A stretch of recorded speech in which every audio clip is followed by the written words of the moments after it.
समय की बात है जब एक गांव में एक बहुत ही गरीब परिवार रहता था। उस परिवार में हरिया, उसकी पत्नी शीला और उनके 2 बच्चे राजू और मीना रहते थे।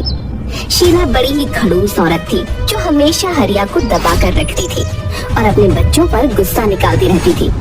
हरिया और बच्चे शीला से बड़े दुखी थे। हरिया एक हलवाई की दुकान पर काम करता था।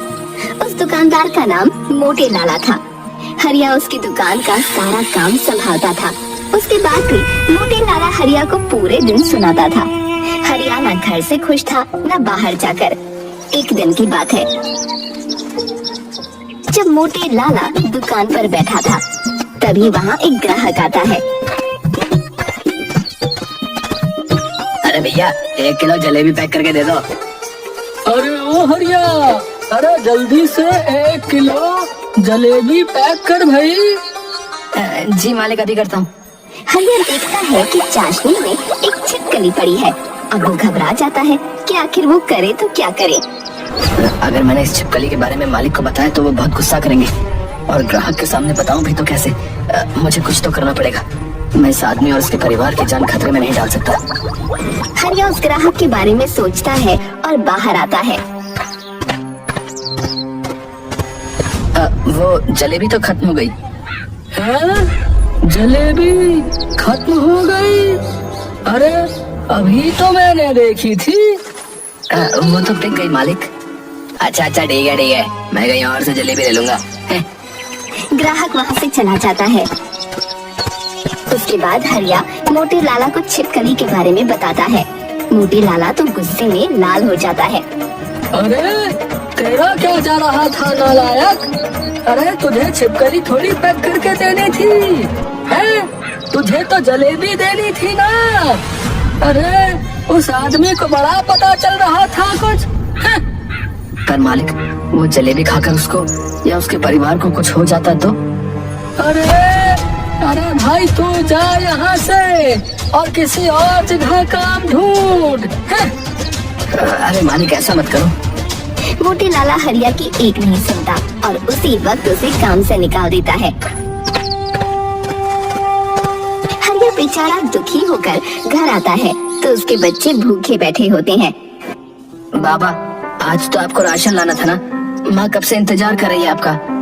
हाँ बाबा, और हम कब से भूखे बैठे हैं। क्या हुआ, जवाब दो, राशन क्यों नहीं लाए? वो मोटे लाला ने काम से निकाल दिया और 1 पैसा तक नहीं दिया। क्या? ऐसे कैसे निकाल दिया? ऐसी क्या बात हो गई? हरिया जब सारी बात शीला को बताता है तो शीला हरिया से बहुत लड़ती है और उसे उसी वक्त घर से निकाल देती है। बेचारे बच्चे ये सब अपनी आंखों के सामने होते देख रहे थे। वो एक बार को अपने बाबा को रोकते भी हैं, पर तभी शीला उनको जोर से डांटती है। ज्यादा तरफदारी की तो तुम दोनों को भी बाहर कर दूंगी।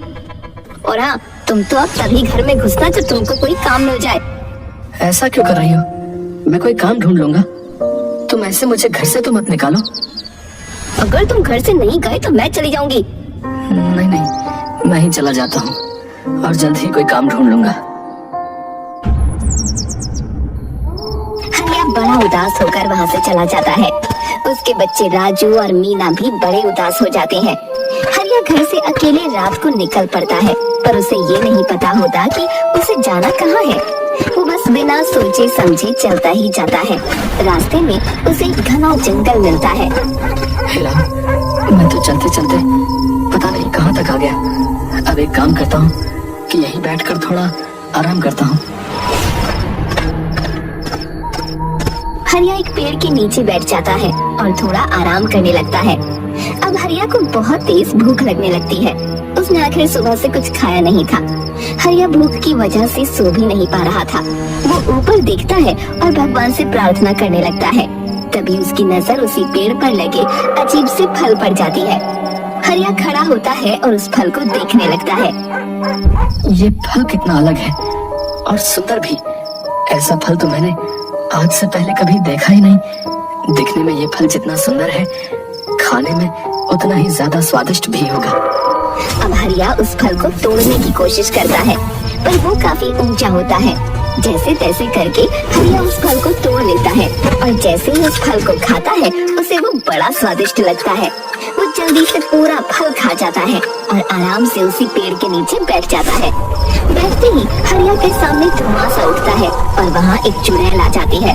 तुम्हारा बहुत बहुत शुक्रिया, तुमने मुझे आखिर 100 साल बाद इस कैद से आजादी दे दी। चुड़ैल, अरे मुझे कुछ मत करना, मैं तो गलती से यहाँ आ गया, मैं अभी चला जाता हूँ। नहीं नहीं, तुम मुझसे डरो मत, मैं तुम्हारी गुलाम हूँ। गुलाम? एक चुड़ैल और मेरी गुलाम?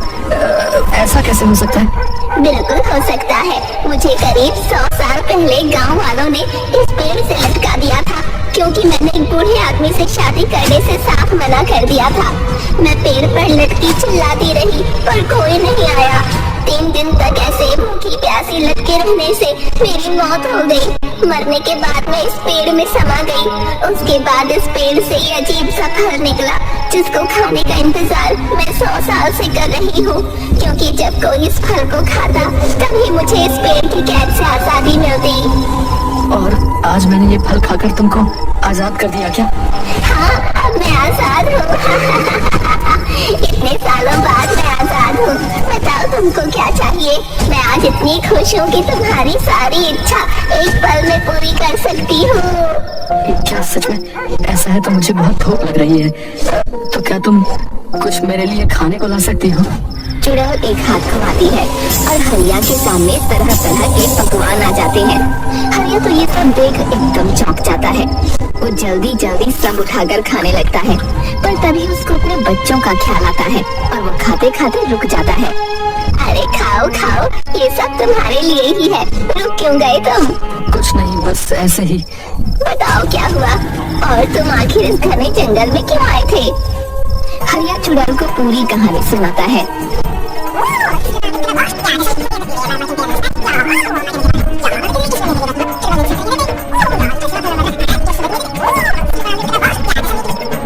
चुड़ैल उसकी कहानी सुनकर भावुक हो जाती है। वो हरिया की मदद करने का सोचती है। चलो तुम मेरे साथ वापस चलो, मैं तुम्हारी बीवी को एकदम सही कर दूंगी। वो दोबारा तुमको कभी परेशान नहीं करेगी। पर कैसे? चुड़ैल तभी एक सुंदर औरत का रूप ले लेती है और हरिया के साथ गांव वापस आ जाती है।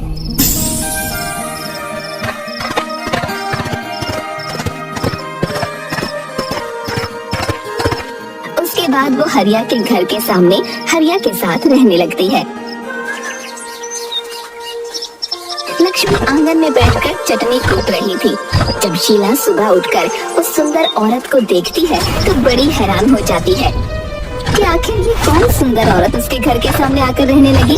वो उसके पास जाकर पूछने ही वाली होती है कि तभी अंदर से हरिया बाहर निकल कर आ जाता है। अरे लक्ष्मी, तुम यहाँ क्या कर रही हो? मैं कब से तुमको ढूंढ रहा हूँ। अरे आप उठ गए? देखो मैं आपके लिए आपकी मनपसंद कच्चे आम की चटनी बना रही हूँ। अरे वाह, क्या बात है, तुम कितना ख्याल रखती हो मेरा। कच्चे आम के नाम से मुंह में पानी आ गया। बस थोड़ा सब्र करिए, अभी थोड़ी देर में खा लेना चटकारे मारकर। हाँ, जल्दी करो, अब नहीं रहा जाता। हरिया को देख शीला तिलमिला जाती है और चिल्लाने लगती है। तुम इस औरत के साथ क्या कर रहे हो? तुमको तो मैंने कल रात ही घर से निकाल दिया था ना, और आम की चटनी के चटकारे के बहुत मजे आ रहे हैं तुम्हें, हैं? हाँ तो तूने तो निकाला ना और मैंने रख लिया। अब तो कोई नहीं होती इनको कुछ कहने वाली, समझी? चल जा यहाँ से और मैं अपने हरिया को जो मर्जी खिलाऊं। तुम होती कौन हो मुझे रोकने वाली? गुस्से में लाल शीला लक्ष्मी को थप्पड़ मारने ही लगती है कि लक्ष्मी उसका हाथ मोड़कर पीछे धक्का मार देती है और शीला दूर गोबर में जा गिरती है। लक्ष्मी, हरिया और बच्चे सब हंसते हैं। तुम दोनों भी मुझ पर हंसोगे? तुम्हारा बाप दूसरी औरत ले आया और तुमको कोई फर्क नहीं पड़ रहा। चलो निकलो तुम दोनों अभी के अभी यहाँ से। राजू और मीना रोते हुए हरिया के पास आ जाते हैं और हरिया दोनों बच्चों को प्यार से गले लगा लेता है। आओ बच्चों, मैंने आज आलू पूरी बनाई है, चलो तुमको खाने को देती हूँ। मरने दो ऐसी औरत को अकेले, हम सब एक परिवार की तरह खुश रहेंगे और मजे करेंगे। क्या सच में? हमें बहुत भूख भी लगी थी। माँ तो कल से ही हमें मार रही है, जैसे बस अपना गुस्सा निकालने के लिए घर में रखा था। अच्छा, वहाँ जाकर बातें आ गई तुम लोगों को? मैं भी देखती हूँ और ये औरत कब तक रखेगी तुमको। हरिया, लक्ष्मी और दोनों बच्चे बड़े ही खुशी खुशी साथ रहने लगते हैं। लक्ष्मी सबका बड़ा ध्यान रखती है ये बात बस हरिया को पता थी कि लक्ष्मी असलियत में एक चुड़ैल है, जो रात को 12 बजे से सुबह 4 बजे तक चुड़ैल के रूप में आ जाती है। सब कुछ वो चुड़ैल हरिया का एहसान उतारने के लिए कर रही थी और सब कुछ अच्छा भी चल रहा था। चुड़ैल हरिया की अपनी एक किराने की दुकान भी खुलवा देती है। अच्छा, इस किराने की दुकान का काम अच्छे से संभालिए, देखना कुछ दिनों में सब कुछ बढ़िया हो जाएगा। हाँ लक्ष्मी, तुम्हारे ये उपकार मैं कभी नहीं भूलूंगा। अरे हमारी दुनिया में भी कुछ उसूल होते हैं, बस अपने ऊपर तुम्हारा कर्ज नहीं छोड़ना चाहती, इसलिए मतलबी तो मैं भी हूँ ना। अब काम संभालो, मैं बच्चों के लिए कुछ मजेदार सा खाना बना देती हूँ। हाँ ठीक है। शीला ये देख बड़ी दुखी होती है। वो बिल्कुल अकेली पड़ जाती है। दूसरों के घर में काम करके वो अपना पेट तो पाल लेती है, पर बिना पति और बच्चों के उसका जरा भी मन नहीं लगता। मेरी किस्मत में इतने दुख होंगे सोचा ना था। दूसरों के घर बर्तन साफ कर करके तंग आ गई हूँ, लेकिन किया भी तो अपना ही भुगत रही हूँ। अपने पति को तो मैंने ही सताया ना। अच्छी भली जिंदगी चल रही थी मेरी, भगा दिया उसे। अब झेलो। हाय मैं क्या करूं, अब मेरे बच्चे पता नहीं क्या कर रहे होंगे। एक रात जब शीला को सबकी बहुत याद आती है, वो चुपके से लक्ष्मी के घर जाकर खिड़की से अंदर झांकने लगती है। उसी वक्त लक्ष्मी उसके सामने चुड़ैल का रूप बदलकर जंगल की ओर जाने लगती है। लक्ष्मी तो चुड़ैल है। हे भगवान, मेरे पति और बच्चे किस चुड़ैल के चक्कर में आ गए। तभी मैं सोचूं, मेरा सीधा साधा पति और बच्चे इसके गुणगान कैसे गा रहे हैं। मुझे इनको इस चुड़ैल के चंगुल से बचाना होगा। शीला जल्दी से अंदर जाती है और हरिया को सारी बात बताती है। हरिया तो पहले से ही सब जानता था और शीला की बात पर वो ध्यान नहीं देता। देखो, तुमने कभी मेरी और बच्चों की कदर नहीं की, हमेशा अपना ही सोचा।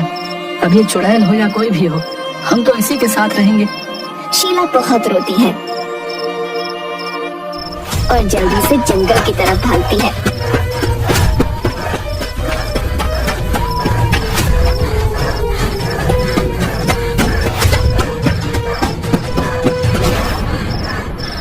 वहां से वो चुड़ैल दिख जाती है। शीला उसके पैरों में गिरकर रोने लगती है। छोड़ दो मेरे बच्चों और पति को, मुझे पता है तुमने उन पर काला जादू किया है। भगवान के लिए उन्हें छोड़ दो और चली जाओ हमेशा के लिए। अच्छा ऐसी बात है, देखो मैं बस उन पतियों पर काला जादू कर सकती हूँ जो कमजोर और अकेले होते हैं, जैसे तेरा पति। तूने तो उसे घर से निकाल दिया था ना। मैं वापस ले जाऊंगी उनको, बहुत ध्यान रखूंगी और कभी किसी मुसीबत में अकेला नहीं छोड़ूंगी। बस तुम चली जाओ, वो मेरे पति है। ठीक है, अभी तो मैं जा रही हूँ, पर अगर तूने दोबारा हरिया को अकेला छोड़ा तो मैं वापस आ जाऊंगी, वो भी हमेशा के लिए। शीला उस चुड़ैल से वादा करती है कि वो हमेशा हरिया और बच्चों के साथ अच्छे से रहेगी। चुड़ैल शीला की बात मानकर वहाँ से गायब हो जाती है। उसके बाद शीला अपने परिवार के साथ खुशी खुशी रहने लगती है, सबका ध्यान रखती है